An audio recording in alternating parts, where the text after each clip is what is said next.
Yep. Okay.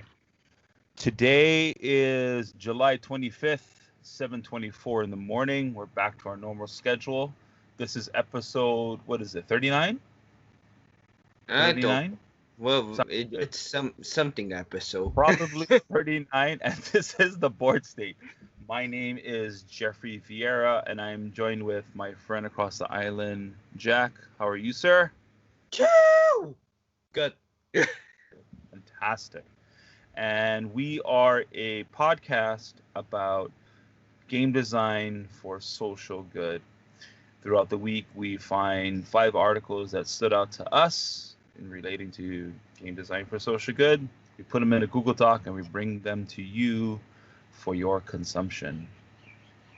Yeah. Yes, yes? Oh, Yeah. so you can see, I'm in my, I have a different surrounding here. So I'm in a different cave. So this would be my new designated area to record from. All right.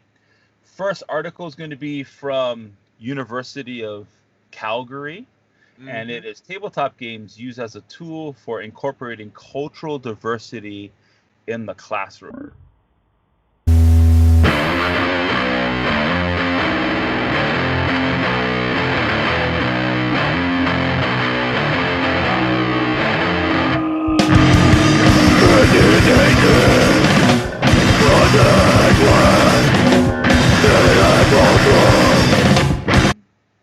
That's my Doom anthem, bro. Jack, So this article. What are your thoughts? basically, it's one of those things. Well, it was inevitable. It's going to happen. Well, gaming is being used more outside of gaming for research purposes, and it will continue to be this thing where gaming will continue to evolve and continue to expand its reach to other industries. And this is one of the first steps that you're gonna see officially coming from here. But what's notable to me about this article is the place, Calgary. It's not in America, it's in Canada. So Okay. more countries are really just trying to evolve their own education system and evolve with the coming times, following what Poland is doing and what it really is going to be this new age of gaming. And you will We gotta have that counter. Poland. Ding, ding. All right. Sorry to interrupt. but it also really tackles on these ideas of what game developers should consider after you make the game. How will people will use your games, or how people will see it in 20 years on the line, even if it doesn't sell as well or it doesn't do as well as you hope for. Maybe a researcher will be like, oh, I'm using this in my study and now you have new sales because of this. Or a construction worker is like, oh, I'm using this to help me team bond with my company. You should try it. Now you have more sales coming from that. So this is just another way where game developers could have a new revenue stream than just relying on basic sales or otherwise Kickstarter. Mm, yep. So I'm not going to go into it too deep because I mentioned this a few podcasts ago, but there's this concept of the diversity mindset and how important it is for innovation. And what what Kim, what's her, Dr. Bomi Kim, PhD, is doing is she's researching, or she seeks to address how diversity can be an opportunity to enhance learners' education pursuits rather than being a barrier to education. This project enables learners to play and redesign tabletop games and with peers and adults at libraries in connection with school-based projects. So she actually got funding, man. She got funding by the Social Sciences and Humanities Research Council. They gave her a grant to examine how user-defined tabletop games, and they give a little parentheses there, games with boards and cards, in case you're confused what tabletop was, or other physical objects, can be used as a resource for culturally relevant learning. Let's just pretend this is a mic. All right, bro. Yes, so freaking awesome, man. I love this. Like, here we go, and this is something that we're definitely not the only ones that are, with our megaphone in the darkness, screaming this out. There's a few more of us, but not enough. And this is a really good sign that, to quote Lord of the Rings, that the waters are changing. I feel it. No, the world has changed. I can feel it in the water. Sorry, I was role playing for a long time.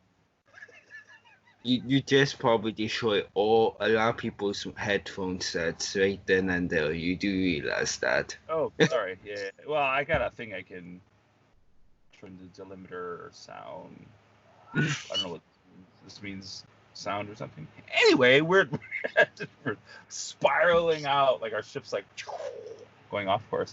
I love this article, man. I love this article. Awesome work, Dr. Kim. I look forward to seeing more of your work. Please check out this article. Follow her on Facebook, Instagram, wherever she is, and please support the efforts of people like Kim, Dr. Kim, that are doing things like this.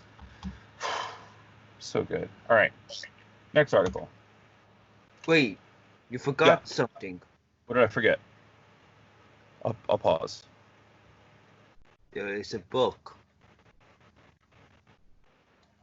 Oh, okay.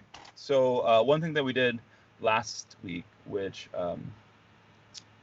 physically people were telling me just how awesome and ridiculous it was, that we wanted to bring back this week.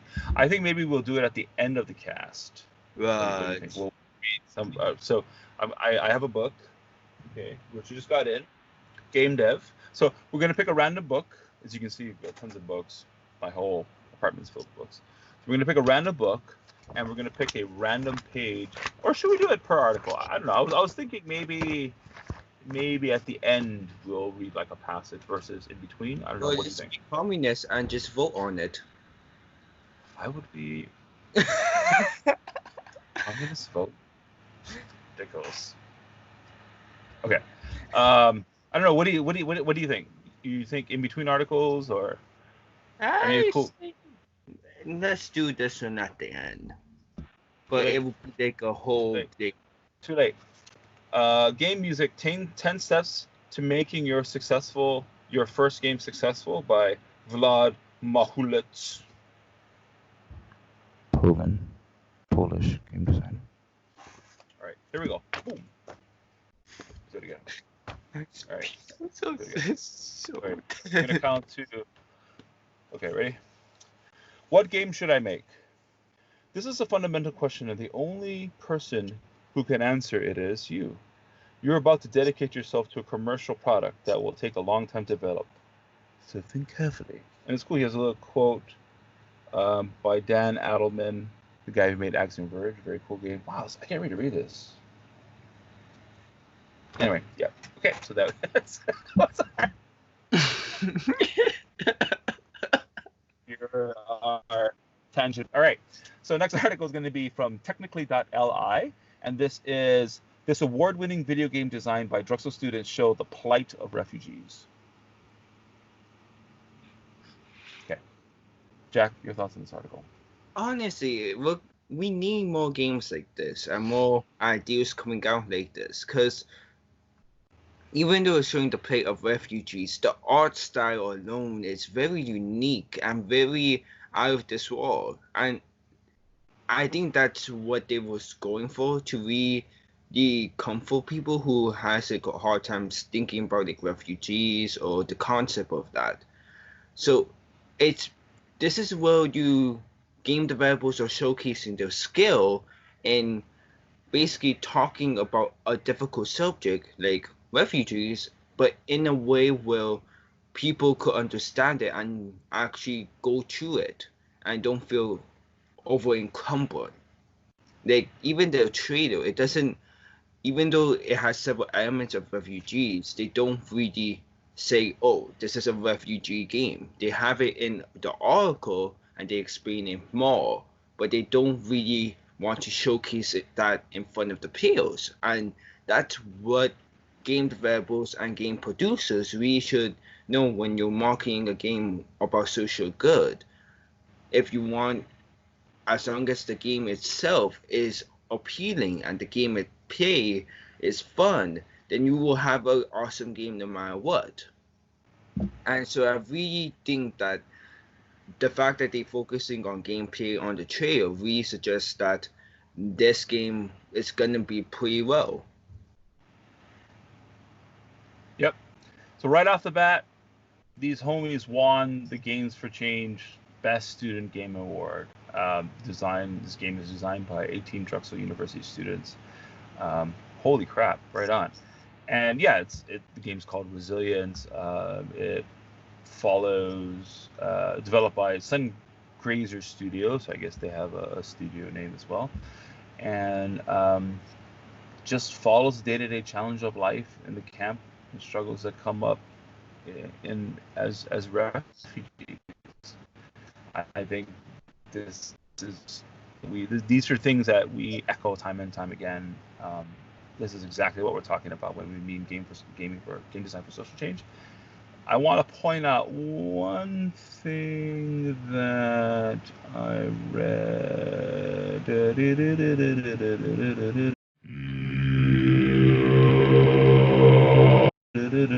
To ensure that galactic refugees' journeys were reflective of actual refugees. Okay, so actual refugees. And to quote right from the article, executive producer Lily Laubin told technical.li that the students felt it was not their place to attempt to accurately portray stories that were not theirs. That is so important.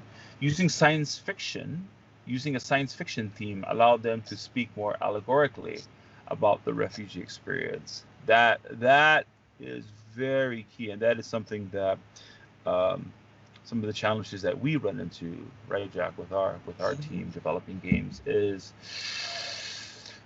trying to be as historically accurate as possible, but at the same time deliver a compelling game and not just having a, lack for a better term, dry museum-like experience. And not saying museums are dry, but gameplay that is not vibrant and rich might not grab your attention and keep you playing, right? You might just tap out. So gameplay won't sell games, basically. What's that? Say it again. Gameplay that is not gameplay will not sell games. And you're in the industry, you need to make money eventually, so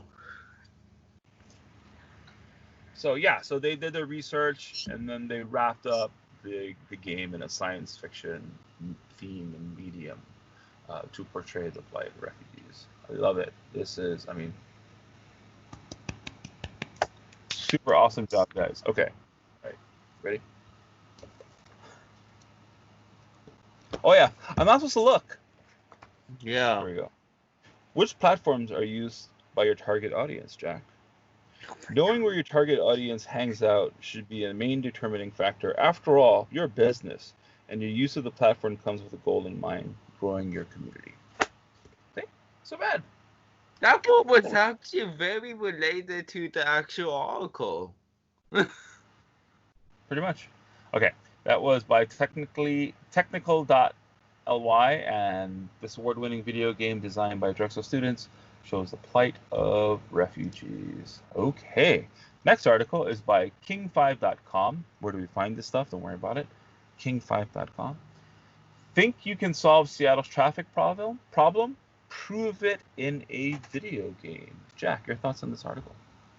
Honestly, traffic in general is so stressful, it's so meaningless. The fact that someone is doing a game, like refugees and have that overall appeal to it. You could, there's a basic understanding and like a wonderment of all of the challenges you go to. Traffic, everybody has a vivid memory of being like, kill me now, please. So the fact that they did this game was so interesting for me because like we live on an island, and once there's one crash or maybe two crash, it's parking lot city. So Right. it really is super amazing that they're taking such a hard topic and changing it up. But what really stood out to me was this. I started biking, or quote, I started biking in Austin, and Austin was really chill place to bike. In Seattle, there were a ton more bike lanes and more places to bike, but it always felt stressful to me. So just because you have more of a thing that says that it's going to relieve stress, that never is the case. You always have to think of what is your demographics, what is your actual pace. And this could be applied to gaming as well. Because say if you make something that is solely not based in the community, then you will have hard time saying your game. But if Mm. you make it in with the communities that you live with and been a part of, then you will have an easier time to make games. Yeah. Um, you know, just a little tangent here slash PSA. Man, I love game design. I just want to say that, like what other I don't know, subject or craft or whatever you want to call it. What other craft that you can do where you can emulate real life systems and solve problems, or like the refugee game, like you mentioned, come to a greater understanding, because that's really what it is with refugees, right? Is the idea is understanding, what they're going through, political views aside, right? Is to really understand, because if you just write them off as not human, you can approach them differently, right? You can approach the problems differently. And yeah, I just wanted to say that man, I just I love reading about it. I love playing games. I love things like this very game. So what is this article about? Well, let's see. Dustin Carlino, was he's a cyclist, right? So he's getting the sideline view of the traffic in Seattle, and he wanted to, or he did, he designed a game around traffic. And can this game be used to study traffic patterns? I read a really good book about traffic. I was really fascinated many years ago on traffic, specifically um, these emergent patterns, and how these designers would design roads to kind of slow down. I say designers? Engineers, or I don't know, whatever you would call. I guess it would be like civil engineers or whatever. But how they would plan and design road to kind of throttle traffic at certain times. I guess there's all this like beautiful math that goes into designing roadwork, or at least modern roadworks. I mean, back then in the day, they just needed to get their horse from here to there, right? So this you make a road for that, right? Um, which actually, interesting enough, games like Civilization, teach you that, right? Creating commerce, you can create faster commerce by creating roads. Anyway, so I'm personally fascinated with the concept of traffic. I hate being in it, as everybody else does, but I love the idea of these chaotic systems, much like how bees, collect together and act together, migratory patterns of birds and things like that. It's just beautiful patterns that emerge. And yeah, I think definitely you could use a game like this as researchers to go through systems and kind of observe, your road infrastructure and things like that, and things you can do to improve traffic. But also, like, I think it's worth mentioning. I think everybody can agree that traffic sucks, right? Like, traffic is like, ugh, like who really likes traffic? I have no idea. Some weirdo out there, I'm sure, does. But this is a game, so it must be fun, right? So like you're like playing a game, like this, you're playing this horrible situation that you're in, but yet it's kind of cool you're turning it around, and enjoy the process of being stuck or figuring out maybe what is the best route to go. Yeah, awesome, man. This is another. Can we give him another? So one Voice last thing about this Yep. article is that you could also use such things to identify basically who will be right for the positions, or basically who will understand the problem more in a unique sense. Because not only does this allow game developers to showcase their understanding of like tougher problems like traffic in major cities, but it also allows them to like them have like politicians, for example, to be like, oh, so what is the solutions and what is the best payers, and maybe we could have them to help us out. Wow. Yeah. Basically, bringing more insight, because once you have more information, then you could really understand what is going on and what is the actual root cause of the problem. If you're only getting, for example, construction people looking at the problem, then you will still have traffic. But if you have games like this, who is focusing on traffic, now you have players who is from a different variants of backgrounds playing this game and trying to solve that same problem, and in essence, giving their own inputs of life. Yeah, it allows you to look at things in the macro, right? Like zooming out and then zooming in. So it's like you zoom out in the game, you kind of see the overall rules and structure, and then when your turn, you actually like zoom back into the game and then take your turn, do your actions, and then pass the baton. Yeah. So let's see what Vlad Mahluts has to say about this. Okay, here we go. Poland shrunk. Ding. Ready? It's better. This is for Project Red. It's better to delay launch. It's better to delay launch than to release the game that has no audience. Oh, never mind. It's not for Project. Sorry. Excuse me. Sorry. Focus on collecting wish lists and aim to have at least 2,000 if you want your game to be featured on Steam. All right. Sure. Okay. Next article. Okay. Whoa. Did I put this on?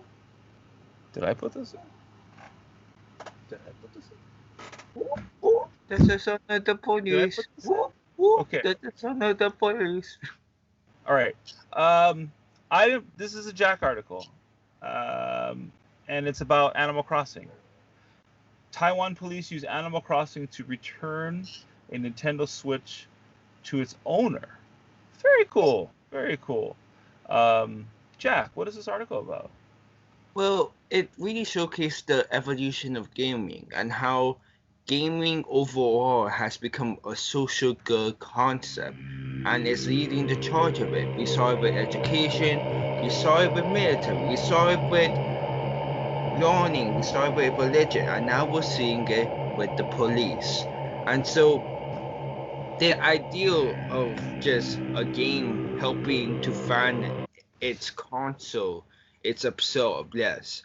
But it's the new reality that we're coming in, and this is what this article is basically talking about. How police is now using gaming, though it's focusing on Animal Crossing, really different gaming techniques and different games to really help find and solve crimes that's both digitally and physically. And take whether it's like, oh, they shouldn't have access to this or they should have access to it. At the end of the day, they're going to have access to it because governments will always want that. But they're using it for socially good, as in solving crimes and solving injustices that will go on. Like, for example, this case is basically a guy lost his Nintendo Switch, but thanks to Animal Crossing, he found it. So overall, it's doing good as of right now. I'm gonna say as of right now because history can change, and the police may use this as a clutch to really attack people or do horrible things. So it is key to take note of this as it continues on. Wow. This is a crazy article, man. Yeah. Yeah, so this lost his Switch, right? And then the police literally used Animal Crossing to find out who this guy was. Man, why are all other countries so much cooler than ours, man? Well, I mean, it's also with this whole idea of gaming leading the charge. We saw it in Poland with how much they enjoy it with their education system. We saw it in Canada with the universities now using it as research. Now we're seeing it in Taiwan with the police. I didn't really ask why. It was a rhetoric question. I shall give you, and I'm saying my fake Polish accent, ding, my fake Polish accent, ding. I shall give you examples, Mr. V. A. Poland leading the charge. Ding. B. University of Calgary. That sounded like a vampire now. I don't know what the hell's going on. All right. But yeah, I go back to this article. Man, this is just mind-blowing how cool this is. Like, it's just... It's really observing the evolution of a species is what all this is, man. Looking outside of what's happening, is there's so many de-evolution happening around us here in the States. Not all. I mean, there's a lot of good, but man, this is so cool. This is so cool. Thank you for finding this article. This is such a great article because it really shows gaming again, the gaming sphere to be used in a different angle, right? Social good, absolutely, to solve complex problems, to help humanitarian efforts, blah, blah, blah, absolutely. But just, finding something and having the police too, man. Mm-hmm. The police to do this, like, I know how we can do this.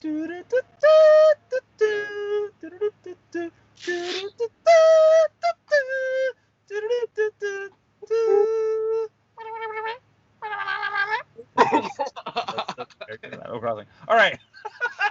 I'm gonna get PTSD about Animal Crossing. Oh my gosh. Okay. We should do it. We should do a whole episode talking like the villagers from Animal Crossing. So funny. Okay. All right. Anyway, here we go. Again, the ship is just spiraling out into tangent space. Okay, that is by Explica.co. Taiwan Police use Animal Crossing to return the Nintendo Switch to its owner. Oh, good. Feels good, man. Yeah. All right. Our final article for the day. Oh, did I do one? Did I? Oh. Let's see no. let's see what Vlad has to say about this Animal Crossing article. All right. Working long hours might not be a good fit for everybody. This was a sentence. What? What's up, buddy? You look concerned. The stuff was... You need to read that again. The stuff just started on my end. Okay. Well, I'm sure I got it on my end, but it basically was working long hours isn't good for everybody. Oh, what do you mean? In Poland, it does. Ding! We gotta make a counter for this. Okay. University of Canterbury embraces music for gaming, and this is by scoop.co.nz. This is a New Zealand website, which is independent news and culture. Short and sweet article. Jack, why don't you tell us about this article? Even though it's a short and sweet article, this is actually one of my favorite ones of the year, honestly, because it is talking about New Zealand, Polynesia, of course, but in fact, how they are doing something very unique in gaming, which is basically having their own country's orchestra play for a video game. And all of the music for this game is going to be performed by the New Zealand orchestra. So it's really honestly showcasing how gaming has expanded into other genres to the point where they do not have to rely on the American or Chinese markets, where they have to find musicians from there in order to relate to this game from New Zealand. Now they could have New Zealand musicians. Now they could have Australian game developers have Australian musicians. They don't have to rely on these big markets and these big musician artists in other countries. They could now home source it within their country. And because of that, they're gonna just expand the market within their country by collaborating with other industries and collaborating with other artists. They really will help grow said industry within their own countries. We already saw this the case with education system and also with um basically religion, but now we're gonna see it more in a general broad spectrum overall. And sooner or later, these smaller countries will overtake all of these big countries because these these big countries industries are set up to only support coming in. They don't want to export these things out, and that will be their downfall. So yeah. Yeah, man. Wow. And this is, I think, New Zealand's first. Yeah, this is the first time that the Christchurch Symphony Orchestra. It would be the first New Zealand game to feature a New Zealand orchestra, which is fantastic. Yeah, this is super cool. We don't really talk about this a lot, about music and the importance of music and sound in video games, and how, I mean, board games, there is no sound unless you're like pounding on the table, of course. What? I have to disagree. There's no music in board games? Well, yes and no. Like, for example, the trailers of showcasing games, like, for example, Magic the Gathering. Yeah. Okay. You're right. So, like, outside of the game, in terms of marketing and things like that, you could definitely make music, for like a film trailer. But yeah, you don't. There's no way for unless you have like a wind chime on your game, right? Oh, and there's also apps, right? So like the Lord of the Rings game, Mansions of Madness, things like that. You have an in-game app that integrates with a gaming experience that'll have a background noise. So yeah, absolutely. There can be music and sound effects in board games if there's some kind of either marketing or a digital medium that goes alongside the game. But really, every video game will have some type of sound and or music-based system, right? And yeah, it's very, very important for mood. And what's cool is they've referenced The Last of Us 2, which I really enjoy. I haven't played it in like 2 weeks, and that's not because I don't like it, but because I've just been really busy. And one thing that they do really well in The Last of Us 2 is shut off the music at times. Like, there's just no sound. Like, you're going through these, abandoned parts of Seattle, and it's just super quiet. So that when the music picks up again, or when you hear sound, like it's 100 times louder.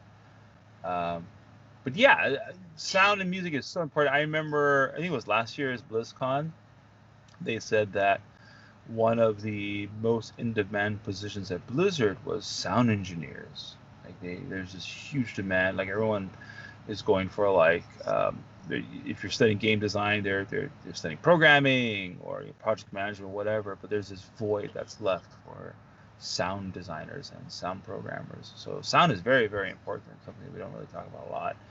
And also to tack onto that, New Zealand. This is good. So we gotta put a spotlight on that. It's super awesome. Yeah, very cool find, man. I love it. Yeah. Okay. All right. So, what does the big Polish book has to say? Yeah, I know. It's coming.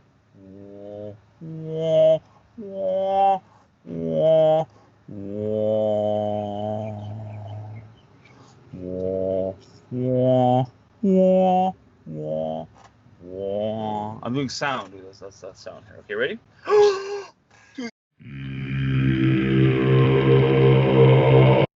Holy crap! I got chicken skin. I'm serious. Look. Okay, Bullshit. we are tapping into some kind of occult synchronicitous timeline here. That is bananas. I just pulled soundtrack as part of what I'm going to read right now. Just read it. Okay, wait. Hold on. Get hit by the hurricane. So how many pages are here? 2, 6. So like a 1. Yeah, the odds aren't that crazy. But anyway, okay, yeah. But isn't that great? Okay. Yeah. As of writing this book, Steam considers soundtracks a special kind of downloadable content. It can be purchased without having to own the base game. If your game features professionally written music that is adorned by your players, consider selling it. Just make sure that your agreement with the composers gives you the rights to do that. I can't believe we got that. One last thing about this article. Mm-hmm. Like, for example, Halo Infinite, the music is probably the most memorable thing on that trailer. Halo period, man. But yeah. And so once you hear dun dun dun or any of the music instruments, it automatically give you memories of like, oh yeah, man. Yep, there is a deep-seated, like anchored response that is given by a certain sound, right? Like Lord of the Rings, right? Or dun dun dun dun dun dun dun dun. All these like it already brings us back there. Or dun dun dun dun dun dun. dun like we just and we remember it. Like I remember that decades later. Anyway, yes, okay. That's my Scoop Culture. Thank you for mentioning that. University of Canterbury embraces music for gaming. Okay, that's going to do it for our articles of today. We're going to go into our question of the day. And Jack, if somebody wants to send us a question, where can they send that to? www.ilovepoem.com or www.theorycrafters@gmail.com. Okay. Wait. All right. No. Theory. I messed up. www.theboardstate@gmail.com. www. It's a website that they go to that launches an email. boardstate@gmail.com.